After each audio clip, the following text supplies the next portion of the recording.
Guys, welcome back my channel. അപ്പോൾ ഇന്ന് ഞാൻ ഉണ്ടാക്കിയ കുറച്ച് ഇയറിങ്സ് ആണ് കേട്ടോ കാണിക്കുന്നത്.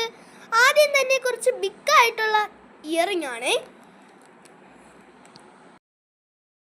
നെക്സ്റ്റ് ആയിട്ട് വരുന്ന പാദസരമാണ് കേട്ടോ. ഇതെൻ്റെ ഫേവറേറ്റ് ആയിട്ടുള്ള പാദസരമാണ്. പിന്നെ നമ്മുടെ ഇൻവിസിബിൾ പാദസരവും കൂടെ ആണ്. പിന്നെ നെക്സ്റ്റ് ആയിട്ട് വരുന്ന എൻ്റെ ആദ്യത്തെ ഫേവറേറ്റ് ഇയറിംഗ് ആയിരുന്നു. പിന്നെ ഒരു ചെറിയ മിനി ഇയറിംഗ് ആണ്, ഒരു കുന്തം സ്റ്റോൺസ് ഒക്കെ വെച്ചിട്ടുള്ള ഇയറിംഗ്. പിന്നെ നെക്സ്റ്റ് ആയിട്ട് എൻ്റെ ഫേവറേറ്റ് ആയിട്ടുള്ള ഒരു വലിയ ബിഗ് ഇയറിംഗ് ആണ്.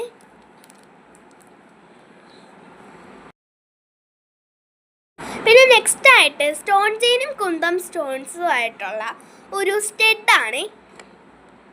പിന്നെ നമ്മുടെ ഇൻവിസിബിൾ മാലയാണ് വരുന്നത്. ഇത് ഞാൻ എൻ്റെ മാമിക്ക് വേണ്ടി ഉണ്ടാക്കിയതാണ്. പിന്നെ ലാസ്റ്റ് ആയിട്ട് വരുന്ന ഒരു വൈറ്റ് ഇയറിംഗ് ആണ്. ഇതും എനിക്കിഷ്ടമാണ് കേട്ടോ. അപ്പോൾ ടാറ്റ, ബൈ ബൈ.